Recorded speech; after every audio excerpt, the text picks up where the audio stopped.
208페이지 잠깐 보세요. 자, 허가 신청서 제출하는 부분 보죠. 이제 허가 지역에서 일정 면적을 뭐 하게 되면 초과하게 되면, 자 다시 볼까요? 주거 얼마예요? 자, 왜? 주거 180 초과했을 때, 그러니까 이하는 허가받지 않죠. 그 다음에 또 상업 200, 그 다음에 공업 660, 그 다음에 녹지 100, 그 다음에 또 미지정 90, 그 다음에 이제 임야는요 1000, 그 다음에 또 농지는요 500이죠. 자, 여기 초과됐을 때, 자 그러면 이제 이거 허가받아야 되는데, 이때 허가 신청서를 제출합니다. 자, 공동으로 제출해요. 그러니까 공동신청주입니다. 공동으로 제출하는데, 이때 뭐를 한다? 토지 이용 계획과 자금 조달 계획서를 제출하게 돼요. 자, 토지 이용 계획서하고 자금 조달 계획서 제출하는데, 이때 그 다음 페이지로 넘어가면 변경 허가를 변경하고자 할 때도요, 변경 허가를 받도록 하고 있습니다. 자, 그러면 허가 신청을 하죠. 허가 신청을 하면 이제 그 시장구청장은 지체 없이 필요한 조사를 하도록 하죠. 자, 필요한 조사를 합니다. 그리고 며칠 이내 허가 또는 불허가 처분, 15일 이내 허가 또는 불허가 처분하고요. 그 다음에 또 이제 현황 파악할 수 있도록 사진 촬영해서 보관하도록 또 하고 있어요. 자, 그 다음에 이제 그 서류 제출은 일단 두 가지입니다. 토지 이용 계획서하고 그 다음 뭐예요? 취득 자금 조달 계획서. 그 세부적 내용은 다음 파트 때 하기로 하고, 이 서류가 두 개 들어간다는 걸 여러분들이 기억해 놓으셔야 돼요. 그러면 210페이지 보니까 허가 또는 불허가처럼입니다. 자, 다시 한번 허가 신청을 하게 되면 며칠 이내 15일 이내 허가 또는 불허가 처분을 하게 된다. 15일 날짜를 일단 기억해 놓고요. 자, 그래서 허가증을 발급하거나 불허가 처분 사유를 통지를 하도록 하고 있어요. 그런데 자, 선매 협의가 진행 중이라면 그 선매 협의 사실을 통지하도록 하고 있습니다. 자, 이때 선매라고 하는 것은 먼저 사는 건데요. 누가 먼저 사는 거냐면 가운데서 가로채는 거예요. 국가 등이 먼저 사는 것을 선매라고 합니다. 조금 이따 한번 보게 될 거예요.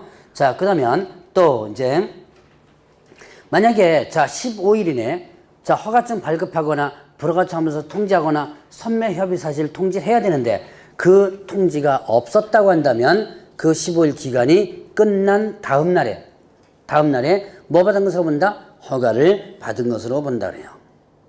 자, 그러니까 이게 마냥 기다리면 안 되겠죠. 그래서 아예 법적으로다가 만약에 통지가 안 된다면 허가를 받은 것으로 간주를 해주는 거예요. 자, 15일이 끝난 날이 아니라 끝난 다음 날이라고 하는 거, 다음 날이 꼭 들어간다는 거, 나중에 용어 갖고 다 문제가 나오는 거예요. 자, 그 다음에 또 이제 국가 등의 특례 부분이 있습니다. 국가 등 당사자 양쪽이나 한쪽이 쌍방이나 일방이 국가 등이라면 누구와 협의할 수 있다? 시장구청장 허가권자죠. 허가권자와 협의할 수 있고, 협의가 성립된 때는 자 허가를 받은 것으로 본다 그랬어요. 그러니까 국가 등이라면 일단 대부분 다 면제가 돼요. 그러니까 여기서는 당사자 일방이나 쌍방이 국가 등이라면 일단 누가 협의해요? 시장, 군수, 구청장과 협의하죠. 협의가 끝났다면 허가를 받은 것으로 간주하는 거예요. 자, 그러면 이제 그 다음 페이지에 보면 213페이지가 있습니다.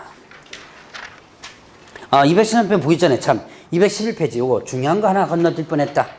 211페이지 보니까 자 뭐가냐면 다음의 경우에는 토지거래 허가 규정을 적용하지 아니한다 그랬습니다. 자, 거기 이제 그 밑에 3번 있죠. 213번에 보니까 토지거래 허가를 받지 않아도 되는 것들이 쭉 나오죠. 예, 몇 개가 나오냐면 총 합치면 23개입니다. 다 기억해놔야 돼요. 어떻게 기억해? 알아서 기억하세요. 자, 허가 대상이 아닌 것 있습니다. 자, 허가 대상이 아닌 것. 자, 이거는 시험 문제 자주 나오는 건데요. 일단 국가 등이 한다면, 여러분들이 국가 등이 한다면 다 공법에서도 마찬가지일 거예요. 국가 등이 하면 대부분 다 면제되죠. 다만 이제 면제되지 않는 게 하나 있어요. 아까 배운 거. 국가 등이 거래 당사자 일방일 때는 부동산 거래 신고하라고 그랬죠. 예, 그건 면제되잖아요. 그런데 대부분 여러분 공법에서 보면 국가 등이 하는 것은 대부분 면제됩니다. 자, 토지거래 허가도 국가 등이 하는 것은 면제돼요. 자, 수용이라든가 협의 취득이라든가 협의 취득이라든가 자, 그 다음에 사용이라든가, 그 다음에 또, 뭡니까? 매수 청구. 자, 매수 청구. 조금 이따 매수 청구할 텐데요. 불허가 청구받았을 때 국가 등이 사는 게 매수 청구예요. 매수 청구를 했다든가, 그 다음에 또 경매라든가, 압류부동산 공매, 이런 것들. 자, 경매. 어디서 하는 거예요? 법원에서 하죠. 국가에서 하는 거죠. 자, 압류부동산 공매. 어디서 하는 거예요? 부동산을 압류해가지고 공매하거든요. 이거는 세금을 체납했을 때 하는 거예요. 압류부동산 공매는 그럼 세금을 체납했을 때 하는 거니까 어디서 하는 거예요? 국가나 지자체, 국세나 지방세 체납하면 이거 들어가거든요. 그러니까 국가 등이 하는 거죠. 자, 그럼 이제 여러분들이 거기 있는 거 쭉 국가 등이 하는 거 많아요. 그러니까 자, 여기다 거의 예시를 들어놨지만 안 적어놓은 것도 있습니다. 국가 등이 한다면 어떻게 된다? 허가 받는다, 안 받는다? 안 받는다. 이건 이제 예시로다 몇 개 들어놓은 거예요. 자, 국가 등이 한다면 허가 안 받는다. 라고 일단 보시면 돼요. 자, 그러면 또 분양. 자, 분양은요, 지금 주택이라든가, 그 다음에 상가라든가, 그 다음에 택지라든가, 그리고 또 공장을 분양하는 거. 자, 그러면 입주자로 선정된 집이 뭐 이런 게 있어요. 쭉 가다 보면, 자, 주택법상에, 자, 건축물 분양에 관한 법률상에, 택지개발청지법상에, 산업일지 개발에 관한 법률에 쭉 나옵니다. 입주자로 선정된 집. 입주자로 선정된 집이 뭐예요? 분양이죠. 자, 분양. 최초 분양, 입주자로 선정되는 분양계약 체결. 이 분양계약 체결하는 거. 이거는 이제, 분양계약 체결하는 건데요. 이 분양계약 체결하는 것은 일단 허가 안 받습니다. 그러니까 아파트 분양 받을 때 분양계약 체결하죠. 이때는 허가 안 받아요. 왜요? 이미 사업시행자가 허가를 받았거든요. 사업시행자가 허가를 받았죠? 이건 최초 분양일 때 얘기입니다. 최초 분양할 때 얘기입니다. 그래서 자, 아파트 분양받을 때, 상가 분양받을 때, 택지 분양받을 때, 공장 분양받을 때 분양계약 체결 때는 허가 안 받아요. 왜냐? 사업시행자가 이미 사업시행할 때 허가를 받았으니까. 자, 그 다음에 또 이제 외국인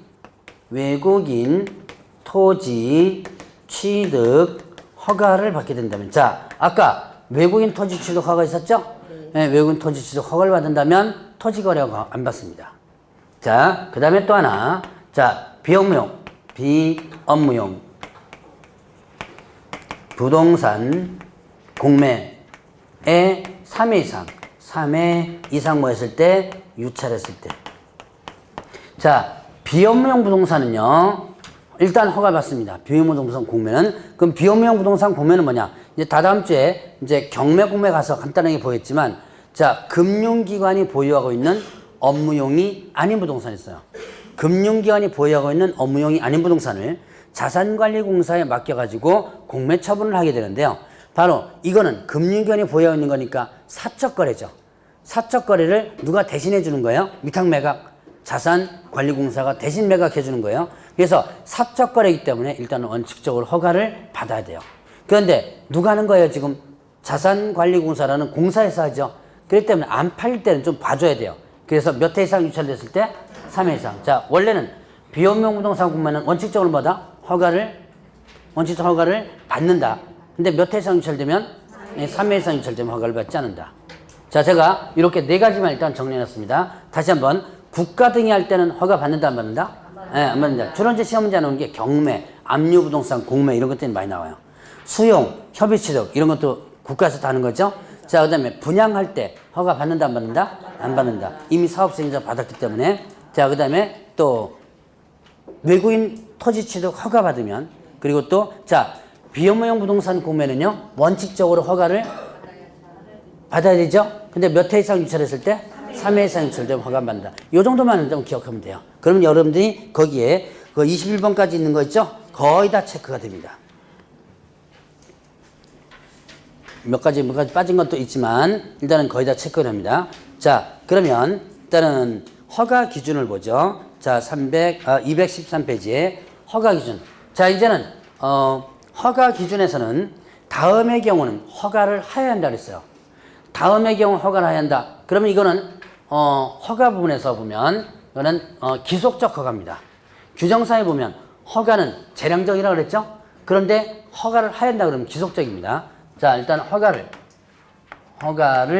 하여야 하는 경우가 있습니다. 일단은 거주용, 그 다음에 복지 편익시설 일대, 그 다음에 농업 등일 때, 이 농업 등은요 네 가지를 묶었습니다. 자, 농업, 그 다음에 또 업, 그 다음에 임업, 그 다음에 또 축산업 이렇게 됩니다. 자, 그 다음에 또 사업 시행인데요. 사업 시행인데, 자, 이 사업 시행은 수용으로 인한 사업 시행과 구역 지역, 자, 국토기업법상의 구역 지역 있죠? 그런 구역 지역의 지정 목적에 어떻게 한다? 적합한 사업 시행하거나 아니면 특광시군 아니면 인접 특광시군에서 사업 시행하는 거. 그 다음에 또 통상경제활동 있어요. 통상경제활동으로서 뭐가 있냐면 대체 토지를 취득하는 거와 현상보존 이렇게 됩니다. 자, 그래서 이제 허가를 하여하는 경우, 여러분들 교재에 이렇게 해서 박스까지 좀 많이 있는데 요 정도 정리하는 것만 일단 기억을 일단 해놓으세요. 자, 허가라는 경우는 거복, 농사통 이렇게 앞글자를 한번 떼봅니다. 자, 거주용. 여러분들 이제 허가 신청할 때 뭐 제출한다 그랬어요? 토지 이용계획서. 이게 너 땅 사면 이거 뭐 할래? 이게 이용계획서죠? 이용계획서에다가 뭐라고 써놓은 거예요? 거주용으로 써놨다면 허가를 하여야 하는 거예요. 거주용으로 써놨다면. 그 다음에 또, 자, 뭐예요? 복지편익이 뭐예요? 복지편익시설. 노인정, 뭐 양로원, 경로당, 뭐 이런 것들이죠. 그런 것들. 그 허가를 하여야 합니다. 자, 그러면 농업등. 자, 농업등 하면 네 가지를 묶어서 저희가 이제 농업등이라고 합니다. 농업, 업, 임업, 축산업. 자, 다시 한번. 농업등 하면 뭐다? 농업, 업, 임업, 축산업. 자, 요 네 가지 다 묶어서 농업등이라는데요. 이 농업등용으로 취득한다면 이때는 허가를 하여야 해요. 그런데 여기서 조건이 몇 가지가 있는데 알아야 될 조건이 하나 있습니다. 이 농업등은요. 자, 거주지로부터, 이때 거주지는 주민등록이 전 가족이 돼 있어야 되고 가족이 살아야지만 됩니다. 거기에. 자, 거주지로부터 얼마? 30km 이내. 30km 이내 농업 등용으로 취득할 때예요. 거주지로부터. 이게 너무 멀면 농업 등 하기가 힘들다는 거죠. 자, 그 다음에 또 하나. 이제 예외가 있어요. 대체 농지를 취득할 때는 좀 예외입니다. 자, 대체 농지는요, 요거는 80km 이내입니다. 자, 그럼 대체 농지가 뭐예요? 일단, 내 농지가 수용당했습니다. 수용당했을 때, 보통 이제 수용당하면 어떻게 돼요? 뭘 받아요? 보상금을 받죠. 대신 나는 보상금 안 받고 뭐 받겠다? 뭘로 받겠다? 네, 땅으로 받겠다. 나는 이걸 보상금 받아가지고 농지를 취득하려면 돈 많으니까 나는 보상 안 받고 그만큼의 뭘 받겠다? 농지를 받겠다라고 하는 게 대체 농지예요. 자, 그럼 이제 여기서 조건이 하나 더 있는데요. 이 대체 농지를 취득하려면 일단은 수용당한 날로부터 3년 이내 취득해야 되고요. 종전 가격 이어야지만 됩니다. 자, 여기까지만 일단 우선 기억하세요. 다시 한번. 자, 대체 농지 취득하는 것은 일단 몇 킬로 이내다? 대체 농지 취득하면 80km 이내까지 되고요. 자, 30은 뭐예요? 일반 농지죠? 일반 농지고 대체 농지는 뭐예요? 80이죠. 왜 거리가 길어요? 자, 내가 보상금 안 받고 농지를 받아야 되는데 내 주변 사는데 농지가 없을 수 있죠? 예, 지금 시군구라든가 이런 데서 농지를 대신 줘야 되는데 내가 사는 30km는 없을 수 있잖아요. 그래서 좀 길게 해놨어요. 얼마로다가? 80km 해놨어요. 근데 이 대체 농지 취득은 일단 수용당할 날부터 몇 년에 취득하는 거? 그냥 3년에 취득해야 되고, 그 다음에 또, 자, 종전 가격 어떻게 한다? 이어야지만 된다. 종전 가격 이하. 종전 가격 이하. 이 종전 가격이 뭐예요? 내가 내 땅, 원래 가지고 있던 땅 있죠? 그거 이해해주면 되는 거예요. 자, 그러면 이제 이렇게 농업 등은 요까지만 일단 기억하고, 자, 이제 사업시행. 이 사업시행은 토지거래 허가 구역으로 지정된 당시에 이미 사업이 어떻게 돼요? 시행되고 있는 것이에요.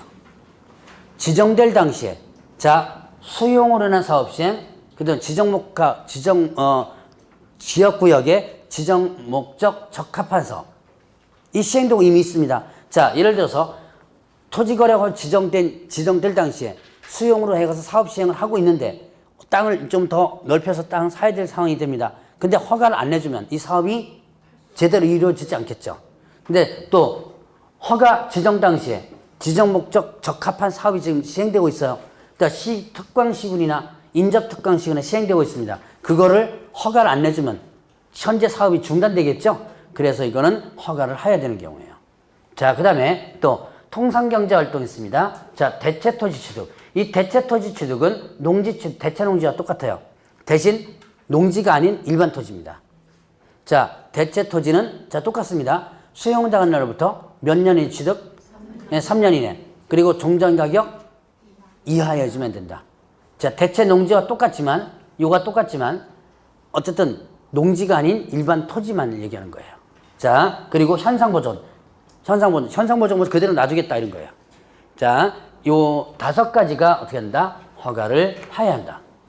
자, 이렇게 해서 여러분들이 정리를 이렇게 해보면 저 양이 좀 많은 것 같지만 정리를 해보면 요 정도까지만 여러분들이 일단 기억을 해놓으면 돼요. 자, 그러면 또 보죠.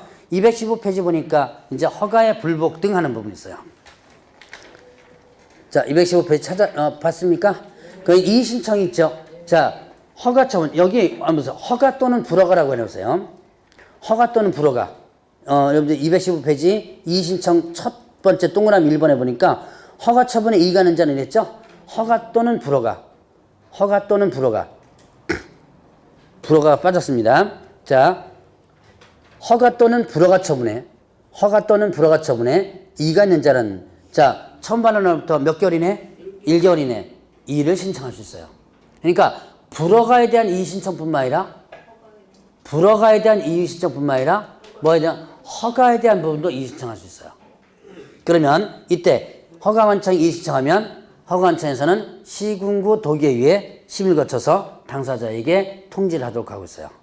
자, 여기서 이제 2가지 허가뿐만 아니라 불허가뿐만 아니라 허가에 대한 이의신청을 할 수 있다는 거와 몇 개월 이내요? 예, 처음에는 1개월 이내. 자, 요거 주의를 해주시고, 자, 이제 선매라는 게 있습니다. 아까 선매라는 건 잠깐 언급했죠? 선매하면 뭐예요? 먼저 사는 거다. 누가 먼저 산다? 국가 등이 먼저 사는 거예요. 국가 등이. 자, 토지거래 허가 신청이 있습니다. 허가 신청이 딱 됐는데 국가 등이 가만 보니까 저 땅은 내가 필요하거든요. 그럴 때 어떻게 한다? 그럴 때 내가 먼저 사겠다라고 하는 것이 선매예요. 그러면 일단 선매 대상은 일단 그 대상을 보면 공익사업용 토지. 뭐 국가 등이 필요한 건 당연히 뭐예요? 공익사업용 토지겠죠? 자, 사적인 부분은 없겠죠? 이제 공익사업용 토지 일반적이고요. 또 그 외에도 허가받아서 목적대로 이용하고 있지 않은 토지. 허가받아가지고 목적대로 이용하고 있지 않다라고 한다면 이거는 뭐가 된다? 일단은 선매 대상 토지가 돼요. 자, 다시 한번 선매 대상 토지는 공익사업용 토지, 그 다음에 목적대로 이용하고 있지 않은 토지에 대해서 선매 대상 토지가 됩니다. 그러면 이제 이 국가 등이 필요할 때 선매 신청을 하게 되는데요. 자, 선매 협의 절차를 보죠. 일단은 먼저 선매 절차를 보면 자, 허가 신청을 합니다. 그러면 어떻게 된다? 허가 신청을 하게 되면 이제 선매협의 사실을 선매협의 사실을 통지합니다. 자, 허가 신청을 하면 선매협의 사실을 통지한다. 요거는 허가 신청일로부터 15일 이내입니다. 자, 누가 누구에게 통지하는 거예요? 누가? 허가 관청이. 누구에게? 네, 신청인. 토지 소유자에게. 야, 이 땅이 누군가가 지금 살려고 한다. 라고 하는 거죠. 선매협의 사실을 통지합니다. 이건 15일 이내. 이건 아까 제가 토지거래허가 날짜 하면서 얘기했던 거죠. 자, 그리고 나서 이제 선매 사실 통지하고 나서 선매자에 대해서 지정 통지합니다. 자, 이거는 허가 신청일 또 며칠? 1월 이내 이렇게 됩니다. 자, 그러면 보죠. 이것도 누가 얘기하는 거예요? 허가관청에서 누구한테? 토지 소유자에게요. 자, 요 두 개는요, 허가관청에서 토지 소유자에게 하는 거예요. 허가관청에서 토지 소유자에게 자, 선매 협의가 지금 진행되고 있다는 사실 통지하고, 그다음 선매자가 누구로 지정됐다는 걸 통지하는 거예요. 다시 한번, 누가 누구에게 통지한다 그랬죠? 요까지는 허가관청이 누구에게? 예, 토지 소유자에게. 자, 그러면 선매자 지정 통지를 받았으면 이제 선매협의 통지합니다. 선매협의를 통지하고 그 다음에 협의가 들어갑니다. 요거는 며칠이냐면 15일이네요. 그럼 이거는 누가 누구에게 통지할까요? 선매자로 지정된 자가 지정된 국가 등이겠죠? 지정된 누구에게? 토지 소유자에게 통지하는 거예요. 그리고 나서 이제 또 선매협의를 종료합니다. 선매협의를 종료하고 그 다음에 협의조서를 제출을 합니다. 이거는 지정 통지로부터 통지를 받은 날로부터 며칠이냐면 1월이에요. 자, 보죠. 지정 통지를 받은 날로부터 15일 이내 협의를 통지합니다. 선매협의 통지합니다. 내가 선매자로 지정됐으니까 나랑 협의하자. 선매자로 지정된 자가 토지 소유자에게 통지하죠. 자, 그리고 이제 협의가 진행됩니다. 그리고 나서 또 협의를 종료하고 조서를 제출하는데 이건 누가 제출하는 거예요? 누가 제출하냐면 선매자로 지정된 자가 제출합니다. 자, 토지 소유자가 제출하는 거 아니에요. 선매자로 지정된 자가 일단 제출합니다. 자, 요런 절차. 그러니까 15일, 1월 이 절차로 진행된다. 지금 이렇게 한번 절차가 이렇게 진행된다라고 하는 거 일단 눈여겨보시고 이제 여러분들 이제 공부는 이제 문장으로서 일단 구분을 해보셔야 돼요. 자, 그러면 이제 뭐죠? 선매 가격이 있어요. 선매 가격은 어떤 가격이에요? 감정가. 선매 가격은 무슨 가격으로 한다? 감정가로 하게 된다. 자, 그러면 선매 협의가 이루어지지 않았습니다. 그럼 어떻게 돼요? 허가 또는 불허가 여부를 결정해서 통보하도록 하셨어요. 그러니까 협의가 이루어지지 않을 때는 어떻게 한다? 허가 또는 불허가 여부를 결정해서 통보한다. 그러니까 협의가 이루어지지 않았을 때 불허가 처분하여야 한다. 그럼 틀리겠죠? 자, 이런 문장 변화들 하나씩 보셔야 돼요. 자, 그러면 이제 불허가 처분된 토지 매수 청구. 자, 토지거래 허가 신청을 했습니다. 허가 신청을 했는데 뭐가 된 거예요? 불허가 처분됐습니다. 그러면 어떻게 돼요? 자, 토지 소유자 입장에서는 나는 이거 팔아먹어야 되는데 팔아먹지 못하죠. 거기다 또 나 지금 이거 상황이 좀 쓸 상황도 아니에요. 써먹을 상황도 아닙니다. 토지를. 그럴 때는 어떻게 한다? 이때는 네가 사라 그런 거야. 누구한테 신청하는 거예요? 일단 허가권자에게. 네가 사라. 자, 불허가 처분됐다. 그러면 이때 처음 받는 날부터 몇 개월 이내? 네, 1개월. 처음 받는 날부터 1개월 이내 어떻게 한다? 네가 사라 라고 허가권자에 신청하는 거예요. 나는 이거 지금 못 쓰니까 나 급하니까 네가 사라 그런 거죠. 자, 그러면 이때 허가원청에서는 누구를 지정해서 국가 등을 지정해서 매수를 할 수 있도록 합니다. 이때 자, 여기서 매수 가격은 어떤 가격이에요? 예, 감정가가 아니고 공시지가입니다. 자, 여기 217페이지 그 가운데쯤 있죠? 예, 공시지가 기준으로 한다 그랬죠. 아까 선매는 무슨 가격이었죠? 감정가. 매수 청구는 공시지가. 자, 선매는 자, 일단 매수 청구부터. 매수 청구는 공시지가예요. 뭐가 감정가하고 공시지가하고 뭐가 싸요? 이건 당연히 싸죠. 그럼 왜 이렇게 가격을 싸게 사느냐? 누가 답답해요? 예, 그렇죠. 토지 소유가 답답하죠. 그러니까 국가가 그냥 후려쳐서 사는 거예요. 살래 말고 팔래 말고 내가 이 가격 그대로 살 거니까 팔래 말고 말래 마라 이거죠. 답답한 게 누구니까? 토지 소유자니까. 자, 근데 자, 선매 보세요. 선매는 일단 누가 필요해요, 지금? 국가 등이 필요하죠. 그러니까 좀 올려서 좀 사야죠. 그래서 어떤 가격으로 한다? 감정가로 사는 거죠. 자, 감정가, 공시지가 시험 문제 잘 나오는 거예요, 이거. 자, 제가 지금 이렇게 얘기하는 이유는 이게 가격이 바뀌어서 시험 문제 좀 잘 나오고 있습니다. 자, 그러면 이제 사용 의무 보죠. 자, 이제 이것도 이제 시험 문제도 잘 나오는 건데요. 의무, 자, 목적대로 몇 년 범위 내에서 목적대로 이용해야 된다? 5년 범위에서. 자, 토지거래 허가 지역으로 지정하면 몇 년 범위에서 지정해요? 5년 범위에서 지정하죠? 그렇기 때문에 자, 이용도 마찬가지로 5년 범위 내에서 해야 되는데 자, 이용 의무가 있습니다. 이용 의무 있는데요. 자, 2년짜리가 있고요. 4년짜리가 있고요. 그 다음에 5년짜리가 있어요. 그러니까 2년 동안 의무적으로 이용해야 되고 4년 동안 의무적으로 5년 동안 의무적으로 이용된다. 자, 2년 동안 해야 될 의무가요. 거주용, 그 다음에 복지, 편익, 시설, 자, 그 다음에 농업 등. 농업 등일 때, 그 다음에 대체 토지를 취득할 때. 요게 2년이에요. 그래서 2년은 거복, 농대 이렇게 합니다. 자, 2년 동안 의무적으로 이용해야 된다. 어떤 경우에? 거주용으로 취득했을 때, 복지 편의 시설로 취득했을 때, 그 다음에 또 농업 등, 농업 등 하면 뭐였죠? 농업 등? 농업, 업, 임업, 축산업. 이 네 가지로 했을 때, 그 다음에 또 대체 토지. 자, 아까 대체 토지 다시 한번 보죠. 대체 토지, 대체 농지 취득하는 거 똑같죠? 자, 일단 수용된 날로부터 3년이 취득해줘야죠. 그리고 종전 가격 이하해주면 된다 그랬죠. 자, 같이 한번 기억해보고, 요건 이제 2년이에요.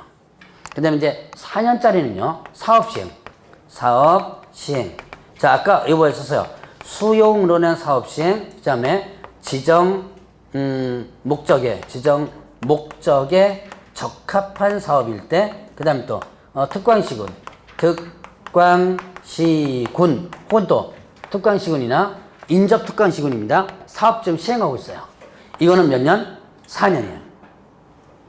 4년 동안 이용을 해줘야 돼요. 근데 사업 시행이 분양을 목적으로 하는 사업이 있어요. 사업 중에서는 분양을 목적으로 하는 사업이 있죠. 아파트라든가 상가라든가 이런 분양을 목적으로 하는 사업인데, 근데 이걸 갖다가 4년 안에 다 분양이 된 거예요. 그럼 일단 의무적으로 몇 년 동안 사용하나 그랬죠? 4년 사용하는데 이미 분양은 4년 안에 다 됐죠? 그럼 이게 맞지가 않죠? 그러니까 이때 분양을 목적으로 하는 사업일 때는 어떻게 한다? 분양이 끝났다면 4년이 지난 것으로 보게 돼요. 거기에 그 내용 아마 있을 겁니다, 아마. 자, 그 다음에 또 5년. 5년은 현상보존. 현상보존, 요게 5년이에요. 자, 요것도 시험제 상당히 잘 나와요. 자, 그게 한 문제가 나오는데 뭐 이렇게 잘 나오냐 그러는데, 이제 지금 옛날에 이제 기출문제를 근거해서 보면 이제 이런 문제도 나오고 저런 문제도 나오고, 이게 수업 시간에 자꾸 이렇게 들어보면 여러분들이 머릿속에 조금씩 잡힐 거야, 아마. 자, 그러면 이제 또, 염려 교재 보면 이제, 219페이지를 잠깐 보겠습니다. 이렇게 이제 사용료 예외는 나중에 한번 보고요. 자, 219페이지 보죠. 이용의 조사 부분 보겠습니다. 여기서부터는 이제 교재 갖고 잠깐 보겠습니다. 자, 이렇게 의무적으로 이용해줘야죠. 이렇게 의무적으로 이용하고 있는지를 누가 조사한다? 네, 허가원청 시군구에서 조사를 합니다. 매년 1회 이상 조사해줘야 돼요. 매년 1회 이상 조사를 합니다. 자, 그러면 이때 조사했는데 보니까 이렇게 이용하고 있지 않아요. 그러면 그 밑에 뭐예요? 이행 명령을 할 수 있습니다. 몇 개월 범위 내에서? 3개월 범위 내에서 이행하라 라고 해서 기간을 정한 다음에 이행 명령을 할 수 있다. 자, 그러면 이때 이제 3개월 기간을 정합니다. 그 뒤에 이행 명령을 했는데도 어떻게 돼요? 이행 명령을 했는데도 이행하지 않고 있죠. 그러면 뭘 부과한다? 이행 강제금을 부과합니다. 이행 강제금은 얼마 범위 내에서요? 취득가액의 얼마요? 100분의 10. 자, 이때 그 디귿에 보세요. 취득가액은 어떤 가격을 한다고 했어요? 실거래가격을 한다고 했죠. 그래서 가만히 생각하면 국가도 참 나쁜 놈입니다. 왜요? 줄 돈은 조금 주려고 그러고, 자, 이건 이행강제니까 받을 돈이죠. 받을 돈은 뭐예요? 가장 비싸죠. 자, 일단은 보세요. 선매는 무슨 가격이었죠? 감정가구. 매수 청구는 공시지가. 가능하면 안 주려고 그러죠. 근데 받는 돈입니다. 이건 이행강제 받는 돈이죠. 받는 돈은 어떻게 된 거예요? 실거래가 그러죠. 받을 때는 좀 비싸게 받는 거예요, 지금. 자, 그러면 이때 부가금액을 보게 되면 부가금액은 일단은 자, 100분의 10 범위 내에서 부과하는데요. 자, 방치한 경우, 그 다음에 임대한 경우, 그 다음에 또 목적, 승인 없이 목적을 어떻게 한다? 변경한 경우 이렇게 됩니다. 방치했습니다. 그럼 어떻게 된다? 100분의 10을 부과합니다. 내가 직접 이용하지 않고 뭐 했다? 임대했습니다. 100분의 7이에요. 자, 승인받지 않고 목적 변경했습니다. 이건 어떻게 된다? 100분의 5 이렇게 돼요. 자, 그래서 방치했다면 100분의 10, 임대했다면 100분의 7, 목적 변경했다면 어떻게 된다? 100분의 5. 그 나머지는 100분의 7인데요. 그 외에는 일단 기억 안 해도 돼요. 이 세 가지만 일단 기억을 해놔도 됩니다. 자, 그러면 이제 이행강제금을 어떻게 부과하느냐? 그 밑에 보니까 부과 절차를 보면 자, 이 최초 이행명령이 있었던 날 기준으로 1년에 한 번씩 부과한다 그랬죠? 1년에 한 번씩 부과를 합니다. 이행될 때까지 반복해서 부과합니다. 이행될 때까지. 자, 그 다음에 그 디귿에 보니까 자, 시장구속청장은 의무기간이 지난 후에는 어떻게 돼요? 지난 후에는 부과할 수 없다 그랬죠. 부과할 수 없고, 그 다음에 이행명령을 받은 자가 그 명령을 이행하는 경우에는 새로 부과하는 것을 중지하죠. 근데 이미 어떻게 돼요? 부과된 경우는 징수를 하는 거죠. 자, 이행명령을 이행하면 이제 징수를 중단하는데 이미 부과한 것은 그대로 징수한다. 자, 221페이지 상단 부분에 디귿과 리을을 제가 설명드리고 있는 중입니다. 자, 그래서 그리고 이제 저쪽으로 맨 밑으로 가면 맨 밑에 B 부분 보세요. 지가동형 조사 바로 위에 보면 B 부분 있죠? 자, 이의제기하는 경우에는 며칠 이내 제기한다? 30일. 다른 학원에서 참 물어보더라고요. 여러분들이 아마 이거는 자, 1월과 30일 같아요, 달라요? 달라요. 다르죠? 자, 1개월과 30일은 개념이 다릅니다, 이거는요. 자, 그러면 일주일과 7일은요? 이건 같아요.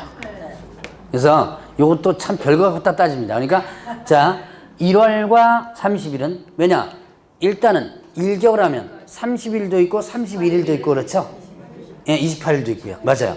자, 근데 일주일이나 7일이나 바뀌는 게 없죠? 예, 이거는 같다. 이렇게 이제 구분해 보시고, 자, 그러면 이제 직가동향 조사 한번 잠깐 볼까요? 그 직가동향 조사는 일단 국토교통장관이나 시도지사가 직가동향을 조사하는데 국토교통장관은 연 몇 회 이상 하는 거예요? 1회 이상. 직가를 전국에 있는 직가를 동향을 조사합니다. 자, 그래서 전국에 있는 직가를 동향 조사하려고 보니까 지네들 바쁘죠? 그러니까 이제 누구를 좀 시키냐면 누구를 시킨다 그랬어요? 감정원장으로 하여금 월 1회 직가 동향에 대한 자료 제출을 요구할 수 있어요. 그러니까 자, 한국감정원을 갖다가 이용하는 거예요. 자료 제출을 요구할 수 있다. 월 1회. 그 다음에 이제 시도지사는 관할구역 안에 있는 직가 동향을 조사합니다. 그러니까 자, 국토교통장관은 뭐고요? 전국 거고 시도지사는 자기 관할구역 안에 있는 걸 조사하죠. 자, 그러면 직가동향 조사의 순서를 잠깐 보세요. 이것도 가끔 시험 문제 나오더라고요. 자, 직가동향 조사는 개지특 순서입니다. 개지특, 개황 조사, 그 다음에 지역별 조사 있고요. 그 다음에 또 특별 집중조사, 특별 집중 조사. 자, 개황조사, 지역별조사, 자, 개황조사, 지역별조사, 그 다음에 또 특별집중조사 이렇게 순서대로 하여야 한다 그랬어요. 이거는 임의대로 선택하는 게 아니라 이 순서대로 조사를 하여야 합니다. 의무예요. 옛날에 이 토지거래 허가 부분이 재작년까지는 어디 있었다 그랬어요? 공법에 있었다 그랬죠? 공법에 있었는데 예전에 공법 기출문제를 보니까 이게 순서 바꿔가지고 나왔던 적도 있었어요. 자, 그래서 다시 한번 개황조사. 개황조사는 자, 그 지역, 해당 지역에 있는 부분을 뭘로? 분기별로 조사하는 거예요. 개형조사는 개략적으로 분기별로 조사하는 것을 개형조사라고 그러고요. 자, 그 다음에 또 지역별 조사는요. 개황조사 결과 개형조사 개연성이 있을 때 토지거래 허가 지역으로 지정될 개연성이 있을 때 높다고 인정될 때 매월 조사하는 게 뭐다? 지역별 조사야. 자, 그리고 지역별 조사해 보니까 자, 토지거래 허가구역으로 지정될 개연성이 특히 높다고 인정될 때는 어떻게 한다? 이때는 특별집중조사. 그래서 자, 다음의 순서로 하야한다 그랬어요. 법 규정에 보면 자, 이런 지가동형 조사는 다음의 순서로 하야한다. 개황조사, 그 다음에 지역별 조사, 특별집중조사 이렇게 구분해서 하도록 하고 있습니다. 자, 그러면 이제 토지거래 허가를 받으면 자, 이제 그 다른 법과 의제되는 부분이죠. 토지거래 허가를 받으면 뭐 받은 것으로 본다? 농지취득 자격증명 발급받은 것으로 본다. 혹시 공법 지금 어디쯤 나와? 농지법 안 배웠죠? 네. 네, 아직 안 나왔죠? 대충 좀 알고는 있을 거예요, 아마. 농지를 취득할 때는 농지 취득 자격증명이라는 게 있다는 거 대충 알고 있죠? 네. 자, 토지거래 허가를 받으면 이 농지 취득 자격증명을 발급받은 것으로 본다. 간주해져요. 그러니까 이때는 어떻게 하냐면, 자, 농지에 대해서 토지거래 허가 신청할 때는, 자, 여러분들 토지거래 신청할 때 서류 두 가지 들어갔죠? 뭐 들어갔죠? 토지 이용계획서에다가 자금전략계획서 들어갔죠? 근데 농지는요, 토지 이용계획서가 아닌 농업경영계획서가 들어가요. 여러분들이 나중에 농지법 배우다 보면 농지증 발급 신청할 때 농업경영계획서를 집어넣거든요. 자, 그거를 여기다가 하는데, 그러니까 시군구에서는 뭐까지 확인하냐면 이 사람이 농지 취득할 자격이 있는지까지를 조사해가지고 허가를 해줘요. 만약에 농지증 발급받을 자격이 없다면 어떻게 돼요? 불허가 처분되겠죠. 자, 그래서 그까지 여러분들이 기억하고, 그 다음에 허가증을 발급받으면 뭐 받은 것으로 본다? 검인을 받은 것으로 본다 했습니다. 자, 그럼 이제 여기까지가 토지거래 허가와 관련된 부분이고요. 자, 그러면 이제 226페이지로 넘어갑니다. 자, 이제 중요한 부분 하나 나옵니다. 뭐가 나오냐면 신고 또는 고발에 대한 포상금 제도. 자, 뭐 여기 자료 종합 관리하는 거 이런 것들을 나중에 한번 쭉 밑줄만 한번 쳐보고 넘어갈 거고요. 자, 여러분들 227페이지 보니까 신고 또는 고발에 대한 뭐가 있어요? 이거 어디서 본 것 같지 않았어요? 신고 또는 고발에 대한 포상금. 봤죠? 어디서 봤어요? 네, 저번 주에 봤을 거예요, 아마. 네, 중개사법 봤죠? 네, 맞아요. 중개사법 봤어요. 저번 주에 봤습니다, 저번 주에. 자, 거기서 저번 주에 배웠던 건 뭐냐면, 중개사법에 있었죠. 공인중개사법에 보면, 신고 또는 고발은 포상금 제도 나온 거 있었죠? 근데, 공인중개사법에도 있지만, 어디에도 있다? 어디 있냐면, 부동산 거래신고법. 여러분들이 지금 중개사법 배우는 게 아니라, 무슨 법 배우고 있는 중? 네. 자, 여러분들 지금까지 공인중개사법 배운다고 좀 생각하시면 많을 거야, 아마. 자, 지금은 무슨 법 배운다? 네. 부동산 거래 신고 등에 관한 법률. 자, 첫 번째, 파트 1이 뭐예요? 파트 1이 공인중개사 법령이거든요. 파트 2가 부동산 거래 신고 등에 관한 법률입니다. 자, 오늘 부동산 거래 신고 등에 관한 법률을 지금 배우고 있는 거예요. 그 부동산 거래 신고 등에 관한 법률에서도 뭐가 나온다? 뭐가 나온다? 신고 또는 고발에 대한 포상금 제도가 나오는 거예요. 그래서 그 제도를 보면 비슷한 것도 있고요. 다른 것도 있고요. 같은 것도 있고 좀 다른 것도 있고 그래요. 그것들을 여러분들이 나중에 일단 비교를 해보셔야 되는데, 자, 보죠. 신고 또는 고발 대상을 한번 보죠. 신고 또는 고발에 대한 포상금을 주는 제도가 있는데, 이때 그 대상을 보면 일단은 부동산 거래 신고, 부동산 거래 신고를 어떻게 했을 때? 거짓 신고, 거짓으로 신고했을 때. 자, 두 번째는요, 토지거래 허가, 토지거래 허가에 대해서 지금 허가받지 않고 계약 체결했든가, 변경 허가받지 않고 계약 체결했든가, 아니면 또 거짓 부정한 방법으로 뭐 했을 때? 허가를 받았을 때. 요때 신고 또는 고발 대상입니다. 자, 그 다음에 또 토지거래 허가 부분에서 뭐 했을 때? 이용 목적대로 이용하지 않았을 때. 목적대로 이용하지 않았을 때. 세 가지가 신고 또는 고발 대상이에요. 자, 여러분들 이제 교재는 이렇게 해서 이제 순서대로 쭉쭉쭉 나왔는데, 요걸 가지고 여기서 한번 정리를 해보도록 하겠습니다. 자, 뭐, 굳이 필기 안 해도 돼요. 저는 이제 이렇게 보기 쉽게 정리를 하는 건데, 나중에 프린트문에 또 나오게 되고 다 할 거니까, 정리 안 해도 되고, 여러분들 교재 따라가면서 하든가, 칠판을 보면서 하든가, 어차피, 뭐, 여러분들이 교재 정리해봤자, 봐요? 안 보죠? 예, 필기 열심히 하는 것 같은데, 나중에 안 봐요. 예, 안 보니까, 그거 나중에 적어놨다가 나중에 뒤에 뒤져보면 이게 무슨 얘기 적어놨는지 모릅니다, 이거. 그러니까 일단 보고 넘어가세요. 자, 부동산 거래 신고를 거짓 신고합니다. 이건 언제, 아까 배웠죠? 자, 그럼 부동산 거래 신고 거짓 신고하면 과태료 물어요. 과태료가 얼마였죠? 제가 과태료 문다 그랬습니다. 500만 원. 500만 원은 60일 이내 안 했을 때, 신고를 안 했을 때 500만 원이고요. 100만 원? 3천만 원? 아니, 얘기해도 되게 괜찮아요. 3천만 원짜리도 있어요. 3천만 원은, 그것도 배웠어.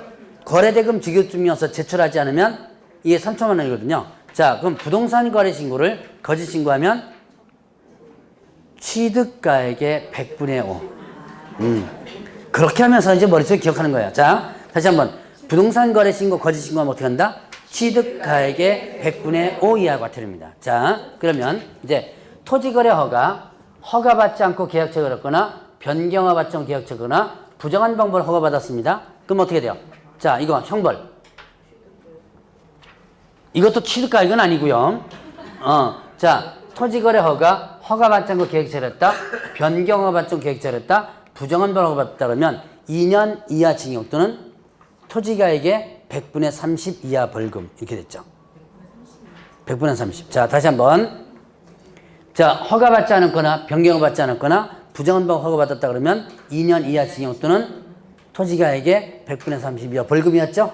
자, 아까 잠깐 여기다 적어놨었는데 적어놓으라고 했던 거. 자, 그 다음에 또 하나. 토지거래 허가 부분에서 목적대로 이용하지 않았어요. 그럼 뭐 부과하죠? 목적대로 이용하지 않았다. 뭐 부과해요? 그렇죠. 이행강정 부과하죠. 자, 방치했을 때는요. 이행강정은 100분의 10. 예, 100분의 10. 그 다음에 임대했을 때는요. 100분의 7. 그 다음에 뭡니까? 승인받지 않고 목적 변경했을 때는요. 100분의 5 있죠? 이행강정이 부과되는 거예요. 자, 이제 얘는 취득가액 100분의 5. 얘는 2년 이하 징역 또는 토지가액 100분의 30 이하 벌금. 얘는 이행강정이 부과됩니다. 자, 그러면 이제 신고 또는 고발, 포상금 지급 조건이 있어요. 이렇게 이 세 가지를 신고 또는 고발하면 포상금을 주는데 그 지급 조건이 일단은 부동산 거래 신고, 거짓 신고는요. 일단 요거 보기 전에 셋 다 공통. 이건 뭐 굳이 얘기 안 해도 되지만 발각되기 전, 적발되기 전. 이건 중개사법에도 그렇죠. 발각되기 전. 들켜가지고 이미 관찰에서 조사하고 있는 거랑 의미가 없죠. 이건 세 가지 공통이에요. 적발되기 전에 일단 부동산 거래 신고, 거짓 신고는 증거 자료를 제출해 줘야지만 됩니다. 그리고 자, 과태료가 부과되면 지급 조건이 됩니다. 자, 증거 자료를 제출하고요. 그다음에 과태료가 부과되면 일단은 지급 조건이 되는 거예요.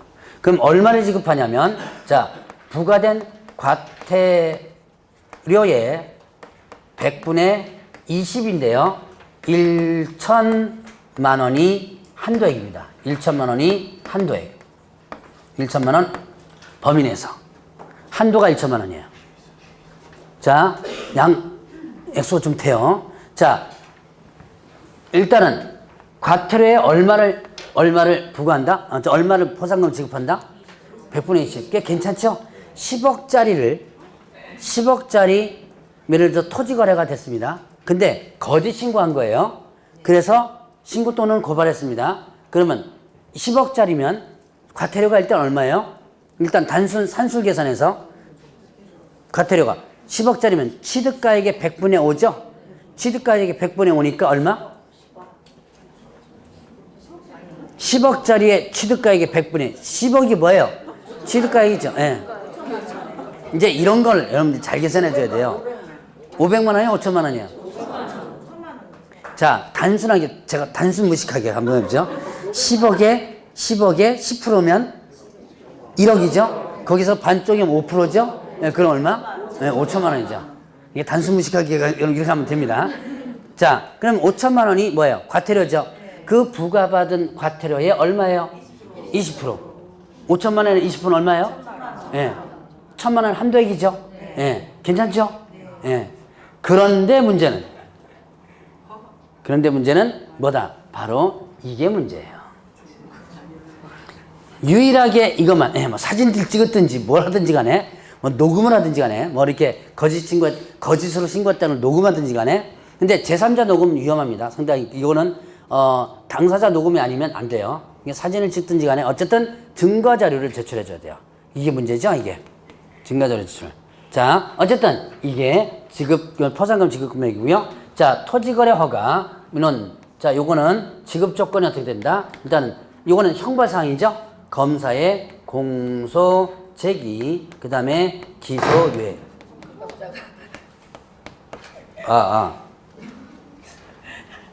이 가끔 그래요? 얘 청 그래요? 얘 사람 차별하는 것 같다, 이거. 자, 일단은 공소제기, 그 다음에 기소유예. 처음 받았을 때. 이건 형벌상이기 때문에 공소제기, 기소유예는 제가 저번 주에 얘기해드렸죠? 상태 어떤 상황인지. 자, 그 다음에 이제 토지거래 허가에서 이 목적대로 이용하지 않았다. 이건 어떻게 된다? 이때는 뭘 부과하는 거예요? 이행. 강제금을 부과하게 되면 지급 조건이 돼요. 그리고 이 두 가지는 일건당 얼마예요? 50만 원. 50만 원을 지급합니다. 근데 여기는 뭐가 제출이 안 돼요? 증거자료 제출이 안 됩니다. 그러니까 증거자료 제출은 뭐만? 부동산 거래 신고, 거짓 신고만 증거자료 제출이에요. 액수가 많은 대신에 그런 부분이 있죠. 자, 그래서 신고 또는 고발과 관련된 부분은 요 정도 구분하고, 자, 몇 가지 한번 더 살펴보죠. 여러분들이 교재 보면 228페이지에 보면 포상금 지급 대상이 아닌 게 있습니다. 여러분들 교재 그 맨 꼭대기에 괄호 동그라미 3번 보세요. 어떤 경우 지급하지 아니할 수 있다? 공무원이 직무 관련하여 발견한 사실을 신고하는 고발한 경우. 옛날에 재작년인가에 제가 뉴스를 들은 것 같은데요.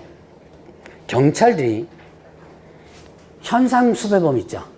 500만 원짜리 걸린 현상수배범을 잡아놓고 그 500만 원을 자기가 타먹은 적이 있었어요. 그거 갖고 이제 뉴스에 한번 나온 적이 있었습니다. 그거 상식적으로 그게 돼야 안 돼요? 왜? 경찰들은 자기네들이 할 일이 뭐예요? 그거 하는 게 자기네들 할 일이죠. 근데 현상금 타먹은 적이 있어요. 그 3명인가 4명인가 나눠 먹었어요. 예, 그러면 안 된다는 얘기죠. 그래서 여기 보니까 공무원이 직무 관련하여 발견한 사실을 신고하는 고발하는 경우, 이건 당연히 포상금 받으면 안 되겠죠. 그 다음에 또, 자, 위반행위에 관여한 자가 신고하는 경우, 이건 지가 했다가 찌르는 거죠, 이거. 포상금 지급 안 되고요. 그 다음에 또 익명이나 가명도 일단 안 돼요. 그러면 이제 지급 절차를 보게 되면, 자, 일단은 신고하는 자는 신고서와 증거자료, 이제 거래신고, 거짓신고, 증거자료죠. 증거자료를 제출해 줘야지면 됩니다. 자, 그 다음에 또 수사기관은 수사가 종료되거나 공소제기 기소하게 된다면 어떻게 된다? 통보를 하도록 하고 있어요. 그러니까, 자, 이제 지급 절차를 간단히 보면 신고서가 제출돼요. 신고서가 제출되거나 아니면 수사기관에서 뭐 한다? 통보합니다. 자, 수사가 종료되거나 공소제기 기소에 되면 통보하라 그랬죠? 그러면 이제 어디에서는 관청, 신고관청 또는 허가관청이죠. 관청에서는 자, 지급 결정을 합니다. 지급 결정을 해가지고 통보를 합니다. 자, 지급 여부를 결정하는 거예요. 그 다음에 통보합니다. 당사자에게. 그럼 통보하고 주면 될 거를 굳이 또 뭘 받아요? 네, 지급 신청서를 제출받습니다. 자, 신청서를 제출을 합니다. 그리고 나서 그 신청서가 접수된 날부터 몇 월 이내? 예, 2월 이내에 지급하는 거예요. 자, 이 절차를 잠깐 보니까 저번 주에 배웠던 중개사법에 의한 포상금 지급 절차와는 약간 똑같은 게 아니고 다르죠. 자, 중개사법에서는 일단 공소제기 기소되는지를 여부를 일단 신고 또는 고발한 자가 지급 신청서를 제출하면 공소제기 기소되는지를 확인하죠. 확인한 다음에 지급 결정을 하고 결정일로부터 1월 1일 이렇게 되죠. 근데 여기는 결정을 통보하고 나서 신청서 제출되고 접수된 날부터 이렇게 되는 거예요. 자, 이런 차이점들을 여러분들 한번 구분해 보시라. 자, 오늘은 일단 여기까지 합니다. 그리고 제가 아까 얘기했던 벌칙은 아까부터 계속 한번 다뤄봤죠?